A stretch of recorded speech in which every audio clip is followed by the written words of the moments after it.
What's up? It's Andy Grammer with Jag. Hi, this is Carly Rae Jepsen, and you're listening to Jag. Hey everybody, it's Joe Jonas hanging with Jag. This is Heather Knox with the hottest Jag I've ever seen. Ryan Seacrest with Jag.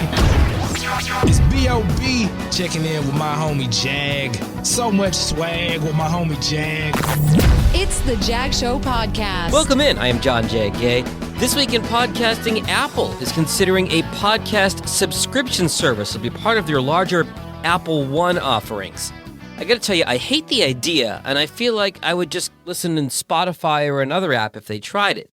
But the carrot might be that Apple could pay podcast creators for their content if they make it exclusive to Apple. Gotta tell you though, I'm still skeptical. I'm only paying for a subscription if it's something that's really worth it. For example, I already pay for YouTube TV, Netflix, and more. I'm not too likely to drop another $10 or $15 a month on yet another subscription. So we'll keep an eye on that. Meanwhile, Apple has announced that they will spotlight more independent podcasters, which is good news for those worried about corporate behemoths taking over the space. Nice roundup on all of this from James Cridland of Pod News, that link in the show notes. Apple also beginning to test versions of Apple Podcasts and Apple Music for Windows computers, which I've been waiting for. That'd be nice. Then I don't have to use the old, crappy, clunky version of iTunes on my HP laptop. That story comes from 9to5mac.com. Some former Condé Nast Audio employees have written an open letter trashing their former employer for how they were treated when they worked there. They allege long hours, low pay, poor communication, and essentially just being taken for granted. My take? You get out what you put in. Like anything, audio production can be done right, or it can be done to the cheap. And the difference between the two is obvious. If you're a large corporation with a budget and you want to do this, pay the money to do it right.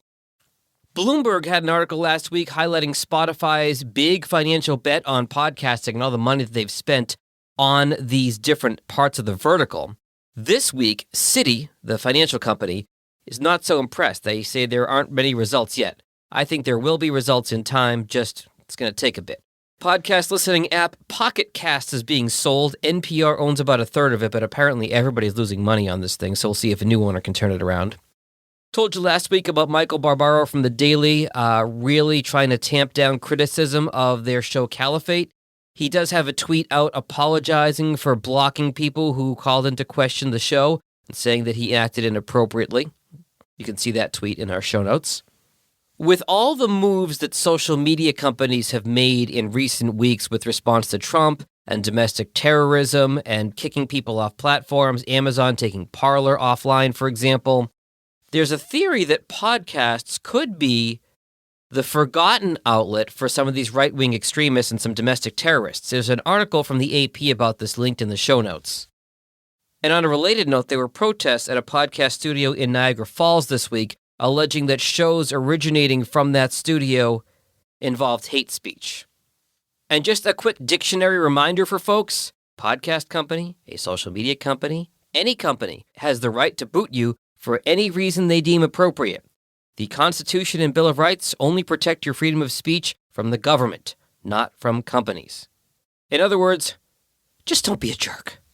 Edison Research's annual Infinite Dial study for 2021 is going to be released on March 11th. This is the study that most people in podcasting get a lot of their data from. Last year, they were talking about how over 100 million Americans are listening to podcasts every month.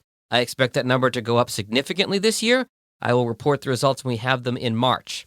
And finally, a quick thank you to the folks at Podcast Editors Mastermind. They had me as a guest on their show this week, talking about my journey from radio into podcasting and how I run my podcast production and editing business. If you want to check it out, there's a link to that in the show notes. And of course, if I can help you with your podcast, you can find me at jagindetroit.com. I will talk to you next week. Stay healthy and stay safe. Later. Thanks for listening to the Jag Show Podcast. If you like what you heard, be sure to subscribe in Apple, Spotify, Google, or wherever you get your podcasts. For help with your podcast, find Jag on social media at Jag in Detroit or on the web at jagindetroit.com.